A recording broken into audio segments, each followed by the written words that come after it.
The mountain man was wounded by bandits. The obese girl brought him back to life alone. The Texas dawn broke with reluctant grace over the endless prairie, but Sarah Brennan did not notice its beauty. She had stopped noticing beautiful things years ago, or perhaps more accurately, she had learned to see beauty only in the spaces where no one could see her noticing it. She was 32 years old, though the world insisted she was ageless in the way that unwanted things are ageless, timeless in their irrelevance. Her body, rounded and full, had become a kind of armor and a kind of prison simultaneously.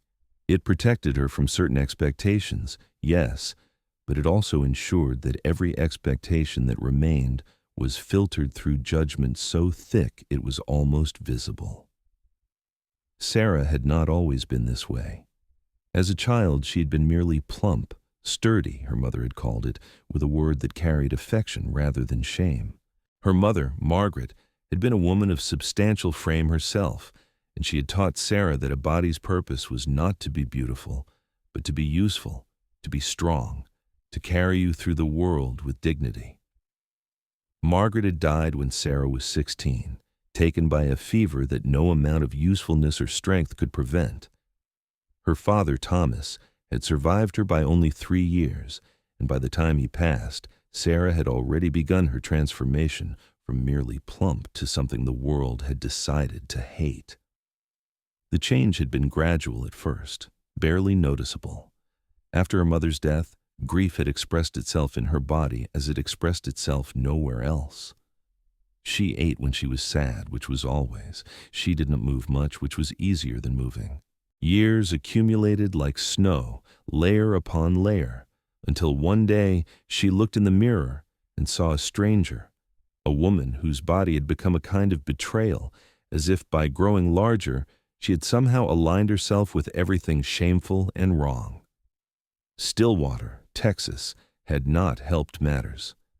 The settlement had been founded by rigid people with rigid ideas about what women should be, and Sarah, arriving at age 22 with her father's modest inheritance and a desperate hope for a fresh start, had quickly discovered that fresh starts were only available to those who fit the predetermined mold.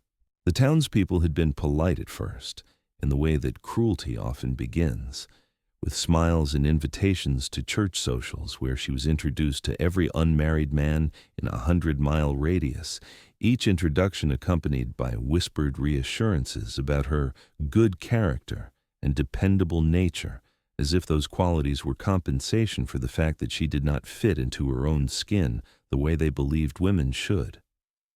By 25, it had become clear that no man would have her, and the politeness had curdled into something sharper. The whispers had started in earnest then.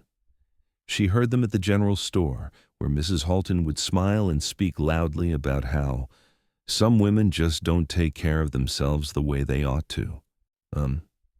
She heard them at church, where the pastor's wife had suggested, with nauseating gentleness, that perhaps Sarah's unmarried state was God's way of directing her toward a life of service, which was a particularly cruel way of saying that no one would ever want her. She heard them everywhere, in the market, in the streets, in the spaces between words when people spoke to her. Sarah had responded by withdrawing further from society, which had only confirmed the townspeople's assumption that she was strange, unfeminine, unwomanly. She had purchased the isolated property at the edge of town, cheaper because no one wanted to live so far from civilization, and she had begun the slow process of building a life that required as little interaction with other human beings as possible. She grew vegetables, she kept chickens, she read the books her father had left her until she had memorized them. She embroidered in the evenings, though she had no one to give the embroidery to. She had constructed a life that was, by any objective measure, incredibly lonely. But loneliness, she had discovered, was far preferable to the constant low-grade cruelty of belonging to a community that despised you. For 10 years she had lived this way, 10 years of solitude that had hardened into something almost like peace, though it was a peace built on the foundation of profound resignation, a peace that said, "This is all you will ever have, and you should be grateful for it.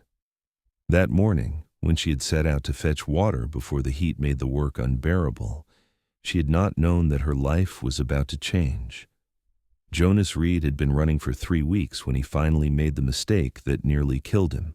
He was not a young man anymore, 52 years old, though his body had been weathered by decades in high country until he looked ancient in some ways and ageless in others, like stone that has been shaped by wind and water into something no longer quite recognizable as its original form. He had spent 30 years in the mountains of the far west, and he had spent them deliberately, with intention and purpose, as a kind of penance that he had never quite articulated, even to himself. Jonas had been born in Boston, which was perhaps the root cause of all the trouble that followed. His father had been a merchant, successful and respectable, which meant he was also cold and rigid and utterly incapable of understanding a son who preferred wilderness to warehouses. His mother had been a society woman who believed that love should be expressed through criticism and control, and by the time Jonas was 18, he had understood that he was a profound disappointment to both of them. He had tried, in his own way. He had attended the school they selected for him. He had learned the business they intended him to inherit. He had even, for a brief period, allowed himself to be introduced to suitable young women, though he had found their company suffocating, as if their very presence was consuming the air he needed to breathe. But everything had changed when he was 22 and had fallen in love. Her name had been Eleanor, and she was the daughter of a prominent shipping family, which had made her exactly the sort of match his parents would have approved of, had she not also been kind, intelligent, and capable of understanding that Jonas felt like a caged animal in the world they inhabited. Eleanor had loved him in a way that felt like salvation. She had looked at him and seen not a failure, but a person, not a disappointment, but a human being worthy of affection. They had planned to marry. They had planned a future that involved travel and adventure, and a kind of freedom that neither of them had ever known. Jonas had been happier than he had ever been, which meant he was completely unprepared for the fever that had taken Eleanor in the space of 6 days. She had died in his arms, and something in him had died with her. He had left Boston 3 months after her death, and he had not returned.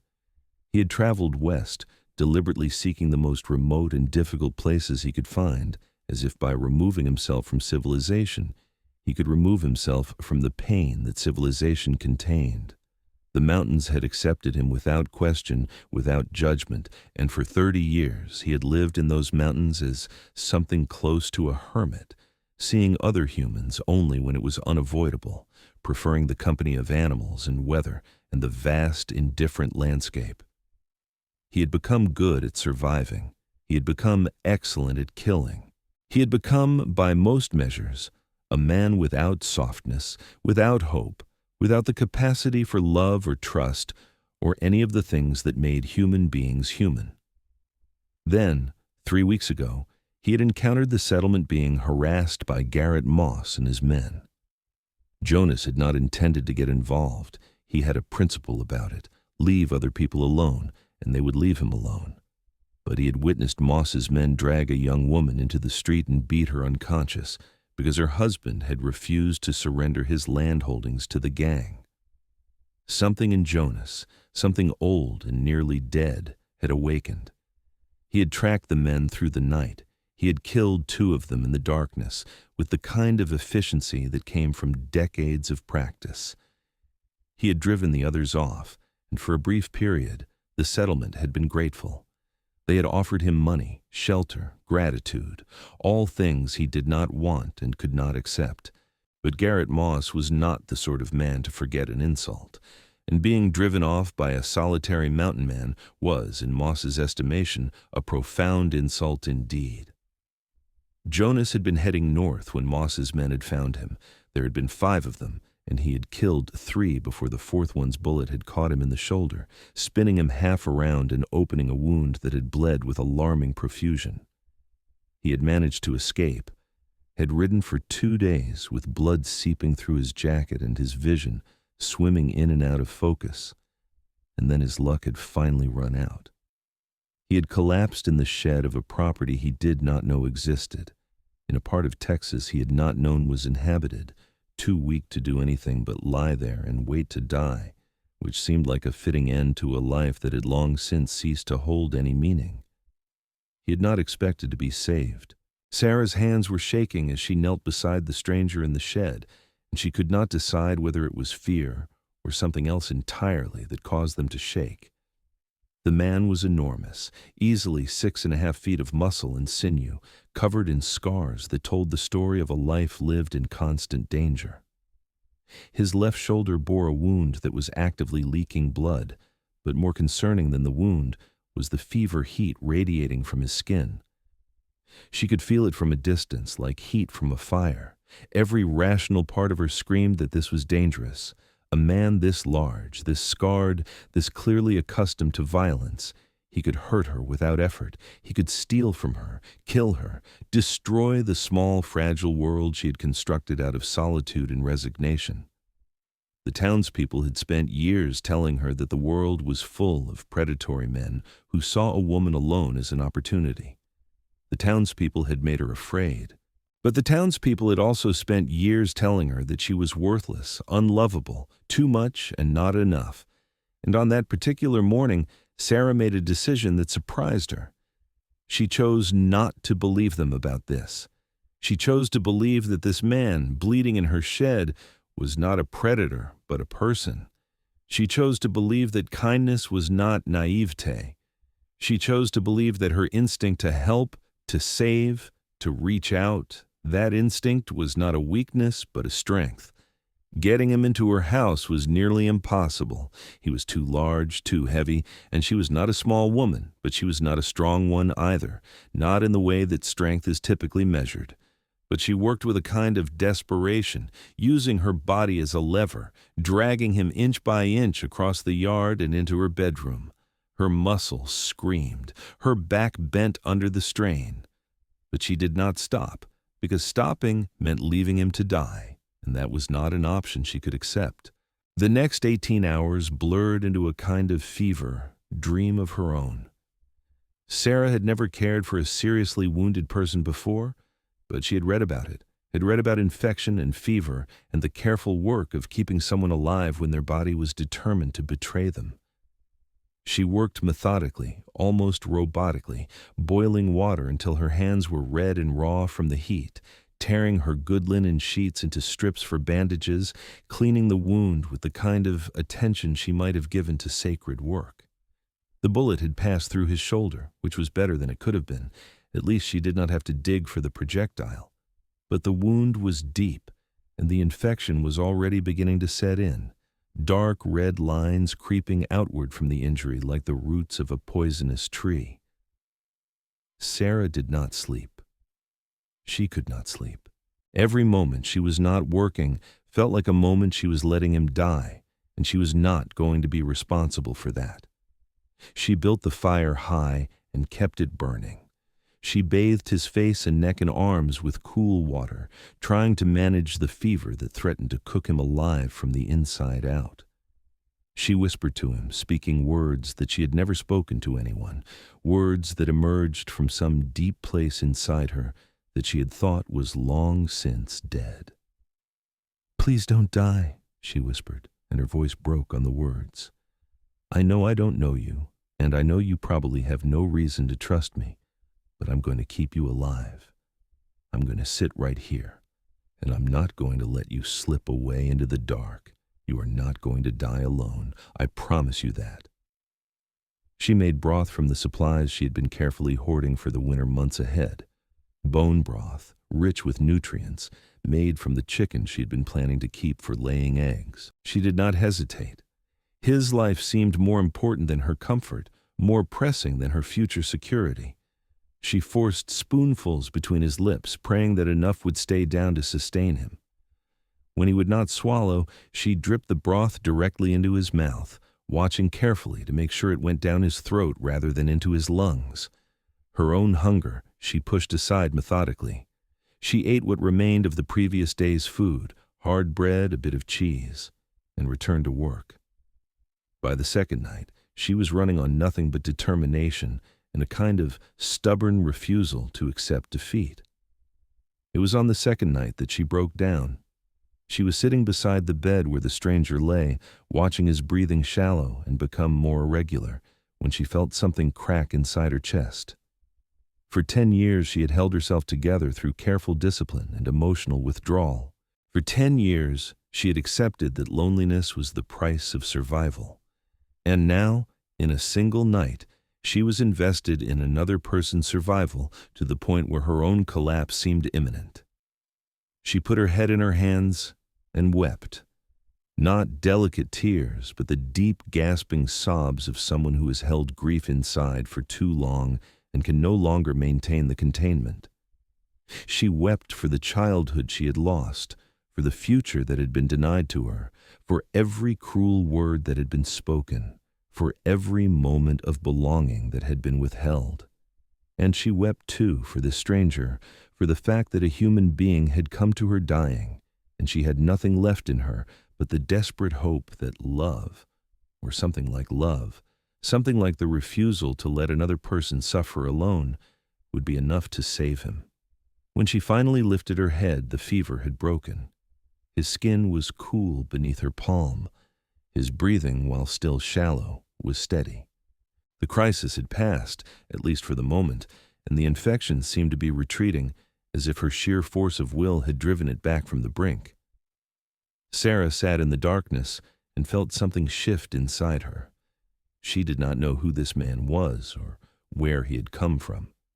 She did not know his story or his history or whether he was in fact a dangerous person who would repay her kindness with cruelty. But she knew, with a certainty that bypassed her rational mind entirely, that this moment of sitting in the darkness next to a stranger she had chosen to save, was the most real moment of her life in a very long time. Jonas opened his eyes on the third morning to a woman sleeping in a chair beside his bed. She was large, there was no delicate way to describe it, with a body that took up space in the world, that did not apologize for its dimensions or conform itself to make others comfortable. She was clearly not young, probably somewhere in her 30s, with hair that had been hastily tied back and skin marked by exhaustion. She was, objectively speaking, not beautiful by the standards of society that Jonas had left behind decades ago. But as he watched her sleep, her mouth slightly open, her hands folded in her lap with the kind of precision that suggested someone who had been trained to take up as little space as possible, Jonas felt something stir in his chest that he had believed was dead. He tried to sit up, which was a mistake. Pain radiated through his shoulder like lightning, and he must have made some kind of sound, because the woman's eyes opened immediately.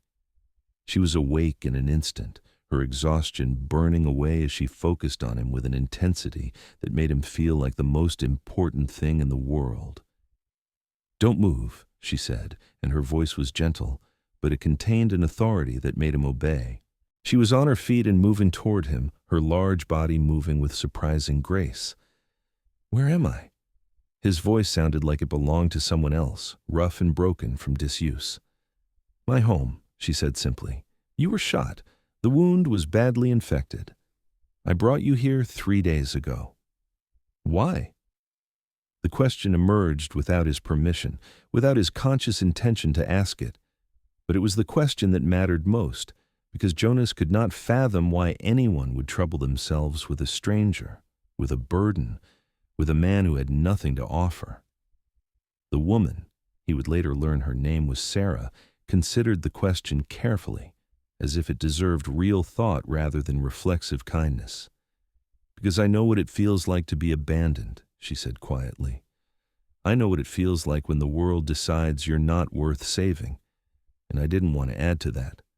I didn't want to be one more person who looked at someone in pain and turned away." Jonas looked at her more carefully then. He saw the exhaustion that went deeper than a few sleepless nights. It went down to the bone, to the spirit. He saw the careful way she moved, as if she had learned to take up as little space as possible. He saw, in short, a woman who had been hurt by the world in ways that went far deeper than any physical wound. "I'm Jonas Reed," he said. It was as close to an apology as he knew how to come. Sarah Brennan, she replied, and when she smiled, it transformed her entire face. It was a smile that suggested she did not smile very often, and that made it infinitely precious. Over the following weeks, Jonas healed under Sarah's patient care, but more than his body healed. His spirit, which had been mummified in ice for 30 years, began a slow thaw that was both painful and necessary. Sarah shared her story with him in increments, each revelation emerging like flowers blooming in fast motion. She told him about her mother, about the loss, about the way grief had rewritten her relationship with her own body. She told him about the townspeople and their casual cruelty, about the way society had taught her that she was fundamentally unworthy. She told him about choosing solitude, not because she wanted it, but because she could not survive in a world that hated her. And Jonas, in turn, told her about Eleanor. He had not spoken Eleanor's name aloud in 30 years. He had not allowed himself to think about her, because thinking about her meant remembering what it felt like to be fully alive, and he had believed he deserved to never feel that way again. But sitting in Sarah's small house, with the woman who had saved his life listening to him with her full attention, he found himself telling the story of Eleanor, her kindness, her intelligence, her death, and the way his heart had been buried with her. "Ah, I ran away," he told Sarah, and the admission felt like a confession, like a sin he was laying at her feet. "I couldn't stay in a place where she had been. I couldn't survive the kindness of people who tried to help me grieve. So I went to the mountains and I lived alone, and I became someone who did not have to love anyone or lose anyone again." "But that didn't work," Sarah said, and it was not a question. "No," Jonas admitted, "it didn't. I just became someone who was alone and in pain instead of someone who was connected and in pain. I'm not sure that was better." Sarah reached out and took his hand, and the gesture, so simple, so profoundly human, made him feel like he was drowning. But it was the kind of drowning where you stop struggling and let yourself go under, because the water is warm and the darkness is not empty but full of light. "You don't have to be alone anymore," Sarah said. "Not if you don't want to be." By the time winter descended on the Texas plains, Jonas had stopped making plans to leave. It happened gradually, imperceptibly. At first, he had told himself he would stay only until his shoulder was fully healed. Then he had told himself he would stay through the winter because traveling in cold weather was unnecessary. Then it was spring, and the wildflowers were blooming, and he realized he could not imagine leaving this place, this woman, this life that had somehow become real without him noticing. The townspeople of Stillwater noticed the change naturally. The gossip was immediate and vicious, though it had shifted from its usual target. Now, instead of mocking Sarah for being unlovable, they mocked her for somehow seducing a dangerous stranger. They speculated about whether she had used witchcraft, whether the mountain man was insane, whether their union could possibly produce children, or whether some cosmic law prevented it. The cruelty was relentless and creative in its determination to poison whatever had begun to grow between them. But something had shifted in Jonas by this point. He did not care what the townspeople thought. In fact, their mockery of Sarah awakened something protective and fierce in him, a willingness to defend her that surprised them both. It was Jonas who went to the general store and told Mrs. Halton, in terms that were polite but edged with steel, that if he heard one more unkind word about Sarah, there would be consequences. It was Jonas who began appearing in town beside Sarah, his large frame and scarred face and obvious capacity for violence serving as a kind of warning. This woman is protected, and you would be unwise to harm her.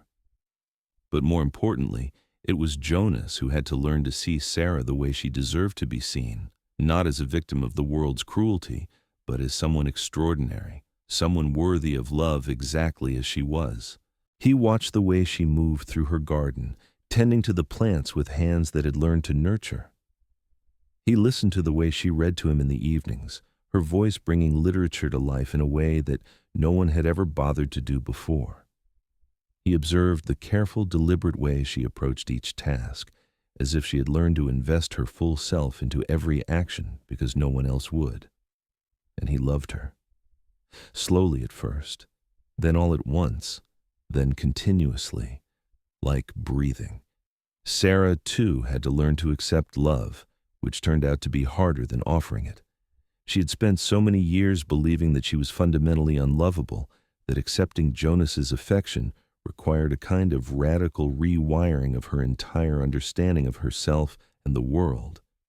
It required her to believe that her body was not a punishment, but simply a body, that she was not fundamentally broken, but simply herself, that she was worthy of being chosen every single day by someone who could have chosen differently.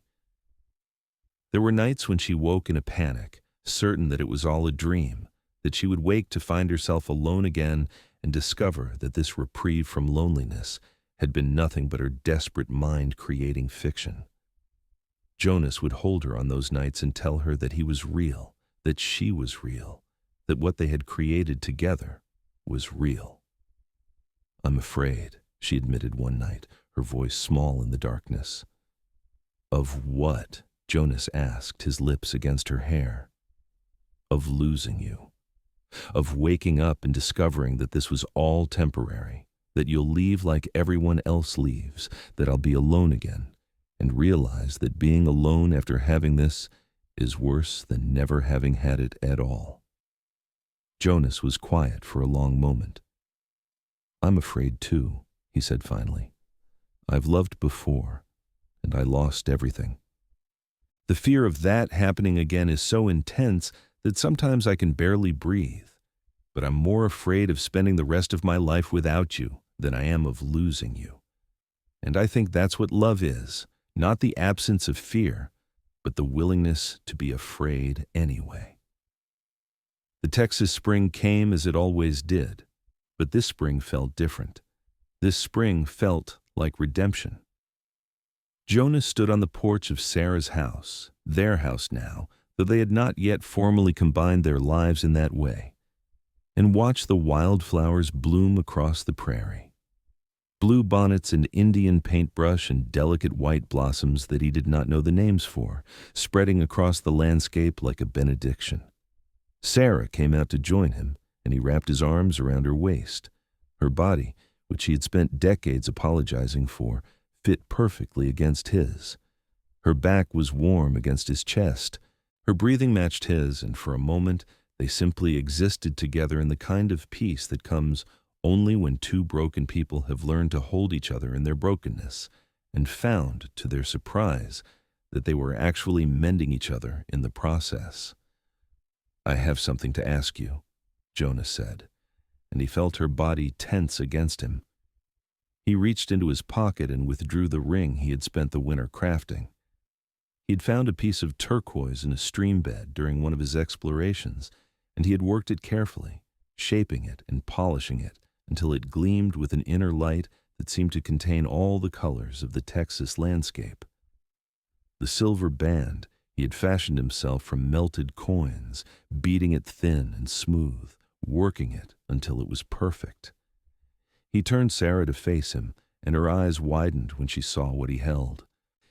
"Sarah Brennan," he said, and his voice was steady, certain in a way that his voice had never been before.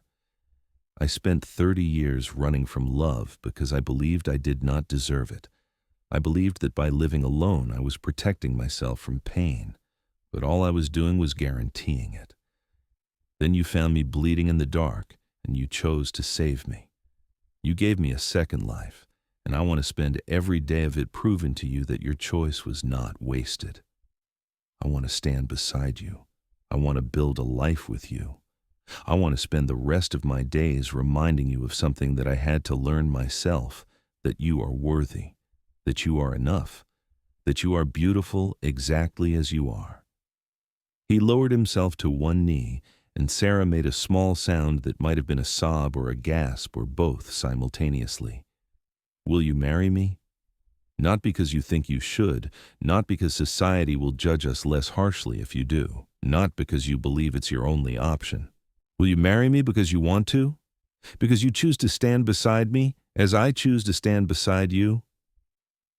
Sarah pulled him up and kissed him before he could even finish the question, and that kiss contained within it the answer. Yes, 1,000 times yes, forever yes.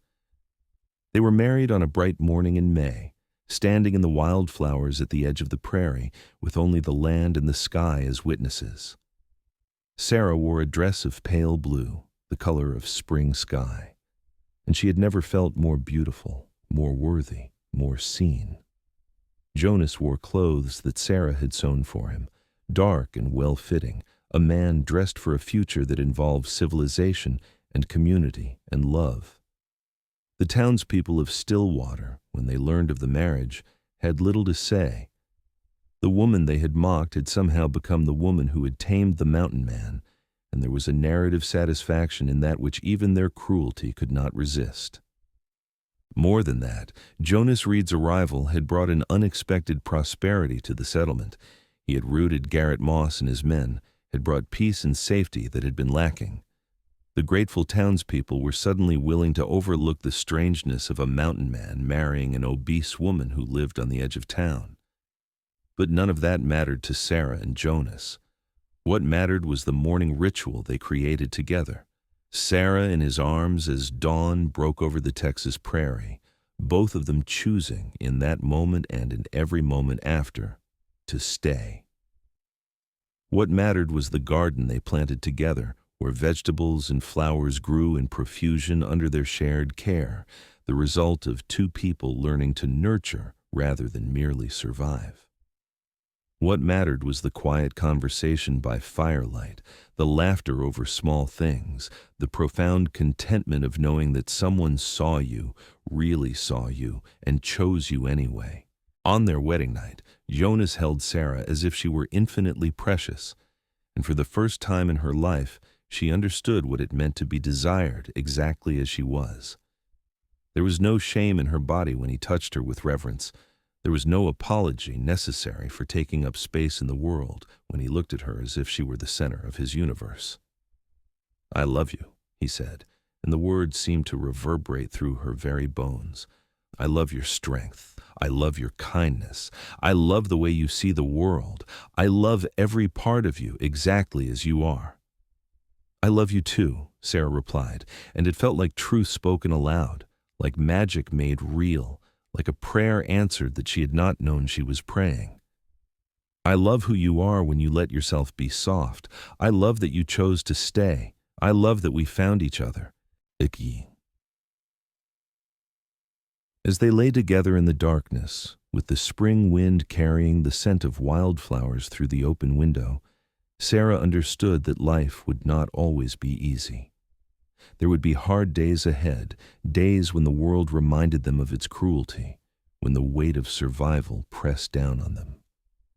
But they would face those days together, and together they were stronger than any obstacle. The woman who had once believed herself fundamentally unlovable had been saved, but not by a man. She had saved herself by choosing kindness when cruelty would have been easier. She had saved herself by believing that a stranger's life mattered. She had saved herself by refusing to let the world's judgment become her own. And in saving the wounded mountain man, she had completed that salvation, had proven to herself that she was not just worthy of being loved, but worthy of loving, worthy of making a difference, worthy of being the center of someone else's universe. The mountain man, who had spent 30 years running from love because it hurt too much to stay, had learned that the only thing worse than the pain of loving and losing was the numbness of never loving at all. He had learned that redemption was possible, that a life could be rebuilt, that a heart could be resurrected. Outside, the Texas prairie stretched toward infinity, full of possibility and promise. The same land that had once seemed to promise only loneliness and pain now whispered of futures unknown but faced together. Sarah and Jonas Reed The outcast woman and the solitary man, the abandoned girl and the man who ran away, had each found in the other not a completion, but a mirror. Someone who reflected back their own worth, their own beauty, their own capacity to love and be loved. And that, in the end, was the greatest love story that could be told, not the story of two people who were perfect for each other, but the story of two people who were broken and flawed and scarred, who chose each other anyway, and who, in that choosing, became whole.